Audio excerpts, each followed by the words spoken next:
everybody! It's TinyNut69 here with some more cool facts. How much does the human soul weigh? Well, a man by the name of Dr. Duncan McDougall a long time ago did studies to answer this question. What he did was find people who were about to pass away and persuaded their loved ones to allow him to weigh them right after they died. Pretty fucked up.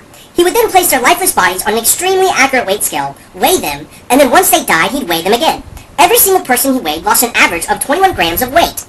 So, the human soul weighs 21 grams, right? Well, that is if we do have a soul. A lot of other highly respected individuals tried to prove his research wrong or inaccurate. They said that the weight loss was their bodily fluids leaving them, which is a valid point because that does happen after you die, except for the simple fact that he weighed the bed as well. They also said that it was their body's last breath that is the weight that he was getting. But he did research on this, and the maximum amount of breath that a human can hold in one's lungs is far less than 21 grams. So what is this 21 grams that people lose? I am religious, but I do not go to church as often as I should, nor do I believe everything I hear about the Bible. Let's face it, it was written by man. So this surprised me that the average human loses 21 grams when they die. There was one more question Dr. McDougall had. Do animals lose weight when they die? Well, he weighed dogs, cats, and pigs and found zero weight loss. Now that's pretty fucking cool if you ask me. Top 10 bodily functions that continue after death. Number 1. Nail and hair growth. This is a technicality function, not an actual function. The body doesn't produce more hair and nail tissue, but both of these things do grow in the days after death. What actually happens is the skin loses moisture and pulls back, exposing more hair and making nails seem longer. Since you do measure the length of hair and nails from the point where they meet the skin to the tip of the hair does grow. Brain activity. One of the side effects of modern technology is a blurring of the time between life and death. The brain can be almost completely gone, but the heart can keep pumping. If the heart is stopped for a minute, there's no breathing, and the person was dying anyway. Most doctors just pronounce people dead, while their brain is technically still alive for the next few minutes. The brain cells spend the most time scrambling for the oxygen and nutrients they need to stay alive, to the point where they often damage themselves irreparably, even if the heart starts up again. Those minutes before the damage is too extensive could be extended, with the right drugs and under the right circumstances. Ideally, this would give doctors a chance to save you, but it's not guaranteed. I know what most of you are thinking. What fun! The biggest problem I have with dying is that it could be quick and painless, with no chance that my living brain cells is stuck inside my corpse for days on end. Well, now you don't have to worry about it. Skin cell growth. This is another function of different parts of the body dying at different rates. While loss of blood circulation can kill the brain in minutes, other cells are not as in need of constant care. Skin cells, which are used to living on the outskirts of the body and grabbing what they can through osmosis, can stay alive for days. It's a good thing they don't have brains, or I'd feel sorry for them, those poor doomed things. Peeing, we think is a voluntary function. And we're mostly right, except if something's really funny, not peeing, though, is not a voluntary function.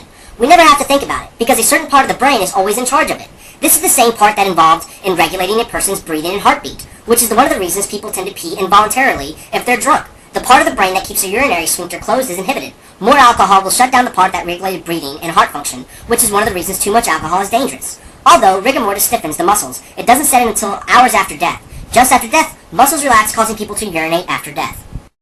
Pooping, or shitting. We all know that in times of stress, the body eliminates waste, often in front of people or on camera. The body relaxes certain muscles and things, just progress. In the case of dead bodies, the whole thing is helped along by the gas that's produced inside the body. This can happen hours after death. Hours! Considering fetuses can also poop in the womb. It's true, this may be both the first and last thing we do in life. Put things in perspective, doesn't it? Digestion. It turns out that when you die, not only are you expelling stuff, you're actively making more. Or at least something is making more. We forget that we share our bodies with tons of other creatures, many of them beneficial. The bacteria inside your gut does die, just because you do. While plenty of them are parasitic, some of them are great aids to digestion, and do part of the work for us. They keep right on chugging, even when good or dead. Alright, erections and ejaculation. I hate to say it, but it's true. When the heart stops forcing the blood around the body, it pulls in whatever area is lowest. Sometimes people die standing up, and sometimes people die lying face down. I think everyone here has enough spatial reasoning to understand what kind of blood pulling that would encourage. Meanwhile, for all the talk of relaxation muscles after death, it doesn't last forever. Certain types of muscle cells are activated by calcium ions. After activation, the cells expand energy, putting the calcium ions back outside the cell. After this, the membranes become more permeable to calcium, and the cells don't expand as much energy to push the ions out. So the muscles contract. This does lead to rigor mortis and can lead to ejaculation. It's real, it happens. Now let's never think of it again. Muscle movement. Although the brain may die, other areas of the nervous system may still be active. Nurses report seeing reflex action, which involves nerves sending signals to the spinal cord and not the brain, leading to muscle twitches and spasms after death. Some even say they're seeing shallow chest movements after death. Now that's pretty fucking creepy. Vocalization. Our bodies are basically sacks of gas and goo supported by bones, which are filled with yet more goo. Rotting happens when bacteria go to work and proportion of the gas increases. Since we carry most bacteria inside our body, the gas builds up inside. We've seen several ways it takes it out. One of those ways is through the windpipe. Since rigor mortis stiffens all the muscles, including the ones that work for the vocal cords, the combination leads to some very eerie sounds coming from dead bodies. People hear moans, groans, and squeaks coming from the dead. Although why they stay around to confirm that the bodies making them are still truly dead instead of peeing on the floor and running for their lives is beyond me. Last but certainly not least, giving birth. Holy shit, no Twilight scenes could be worse than this. Back in the day when people dropped like flies, a number of women died while pregnant, and sometimes in times that were too cold to give them a burial, this gave rise to a charming little term called coffin birth. The gases built up inside a body combined with the softening flesh were said to cause the body to expel the fetus. These events were rare and caused a lot of rumors, but were documented in times before proper embalming and quick burial. It sounds like the kind of thing out of an Edgar Allan Poe book, but it did happen. And yes, it's another reason to be happy that we live in the modern world.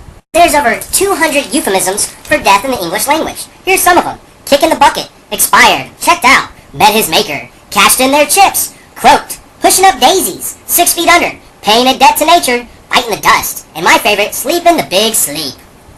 Here are some interesting facts about dying. Did you know you are more likely to be killed by a champagne cork than by a poisonous spider? Fleas have the distinction of killing more people than all the wars that man has ever fought. The Black Death plague killed 1/4 of Europe's population in the 14th century, caused by germs transmitted from rodents to humans by fleas. Dr. Alice Chase, who wrote Nutrition for Health and numerous books on the science of proper eating, died from malnutrition. When Gandhi died, an autopsy revealed that his small intestines contained 5 gold Krugerrands, or South African gold coins. When Thomas Edison died in 1941, Henry Ford captured his last dying breath in a bottle. And the funniest one of all, in 1845, President Andrew Jackson's pet parrot was removed from his funeral for swearing. Look at this bitch-ass juggernaut, man! Fuck you, dude! You're gonna fucking die!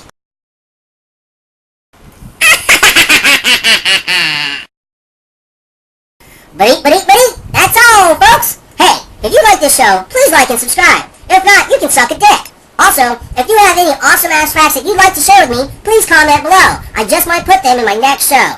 And like always, this is Tiny Nut 69. Knowledge is power.